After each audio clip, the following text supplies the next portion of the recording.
A sandcastle holds its shape for a few hours. Then the tide rolls in.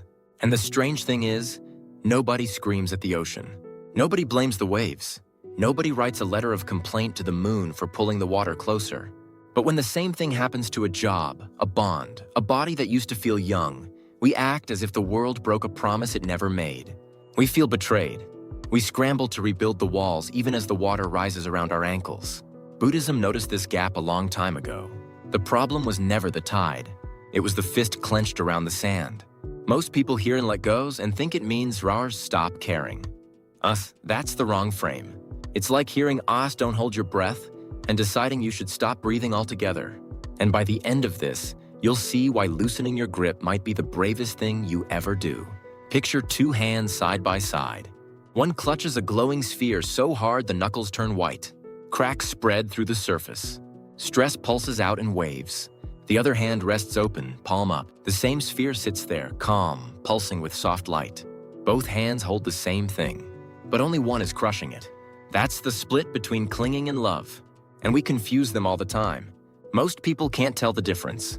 They think tight grip and deep care are the same feeling. They're not. We've been taught that the tighter you hold something, the more it proves you love it. But pressure is not proof.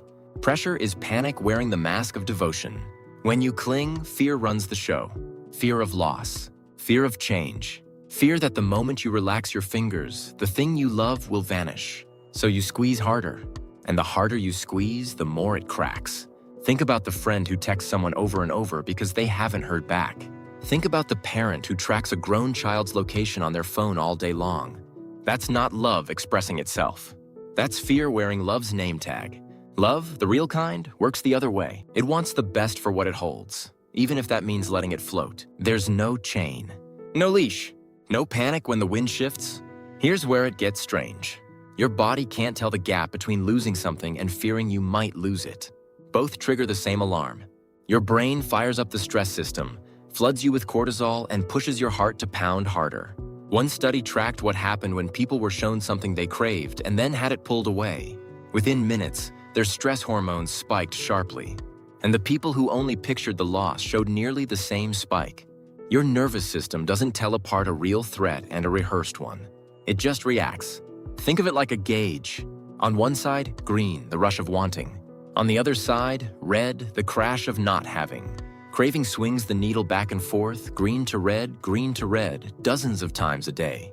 Every swing wears you down. It's not the thing you want that hurts. It's the swing. And this is the part nobody tells you. The swing doesn't just drain your mood, it reshapes your brain over time. People who score high on anxious clinging show far more of a key marker tied to long-term bodily stress. Clinging doesn't just feel bad, it ages you from the inside. The wear is silent, but it builds the way water carves stone. Not in a day, but across years of quiet friction. But here's where Buddhism goes deeper than most brain science. The tradition doesn't just say craving causes stress. It asks why we crave in the first place. And the answer is almost painfully simple. We crave because things change, and we can't stand it. Your brain is a guessing machine. It builds models of the world and bets on what comes next. When those bets land, you feel calm. When they don't, alarm bells ring. And the thing about life is that it never stops changing. Faces age. Seasons turn. The person you married young is not the same person decades later. Neither are you, by the way, but somehow that part is easier to ignore.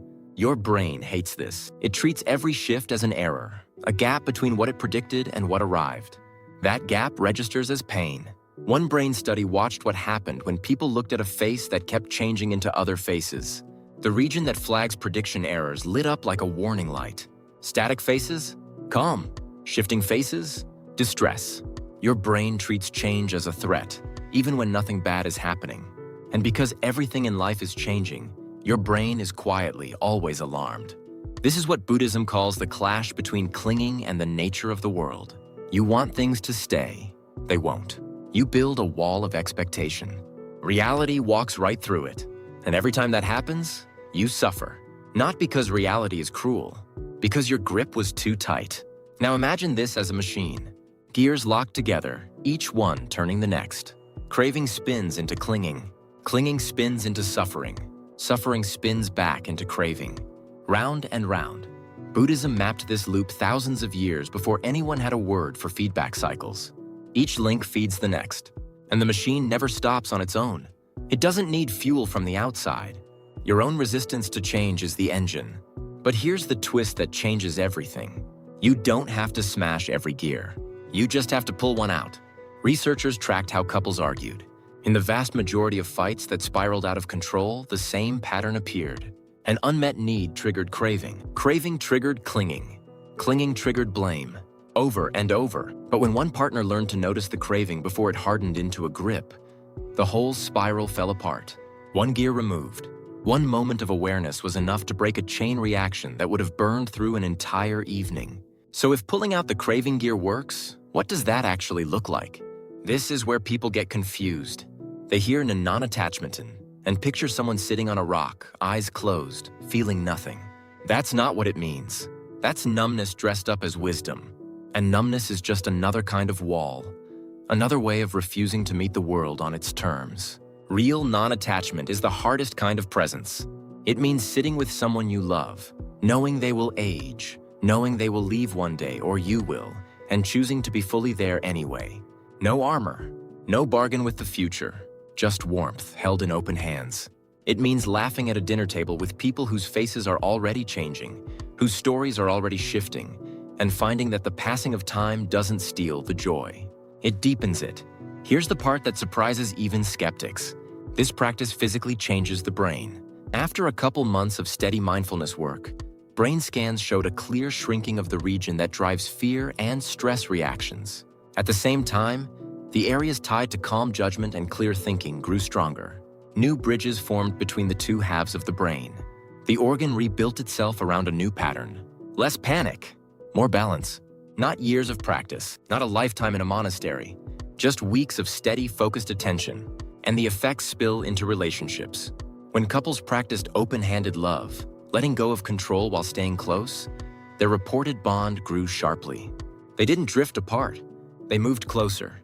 Because when you stop clutching someone, they stop pulling away. It turns out that the space you feared would separate you is the very thing that lets the other person choose to stay. Now, I want to be honest about where this idea meets its edge. Critics push back hard. They say some form of bond is wired into us.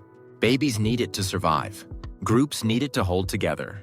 Without any clinging, they argue, the social fabric tears. And they're partly right. There's a healthy kind of bond. The kind where a child reaches for a parent and feels safe. The kind where partners trust each other without keeping score. But that's exactly the point. Healthy bonds don't run on fear. They run on trust. When you cling, you grip out of terror that the thing will vanish. When you bond in a healthy way, you stay close because you choose to, not because you're afraid of what happens if you don't. Buddhism isn't asking you to rip up every connection. It's asking you to notice which ones are held by warmth and which are held by chains. And that difference, once you see it, is impossible to unsee.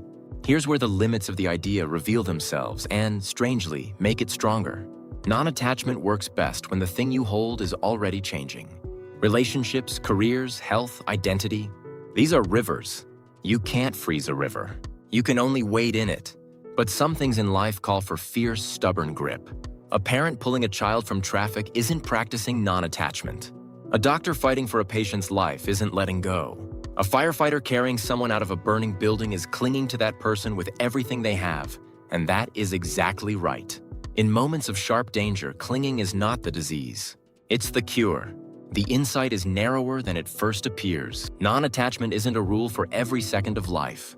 It's a posture for the long stretches between crises, which is where most suffering actually lives. Not in the crisis, in the quiet dread before and after it. And when you look at it through that lens, the pattern is hard to argue with. Most people asked near the end of their lives said their deepest regret was clinging too long, not loving too much, not caring too hard, clinging, holding on past the point where holding served anyone. They wished they'd opened their hands sooner. They wished they had released the job that was draining them, the grudge that was poisoning them, the image of themselves that no longer matched who they had become. There's a reason that image keeps coming back, the open hand, because it does something that a fist never can.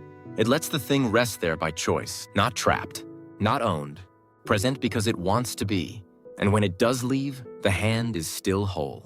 No torn skin, no broken fingers, Just a palm that can hold the next thing, or nothing at all, and be fine either way. If this shifted the way you think about the people and things you hold closest, there's more at this depth across the channel.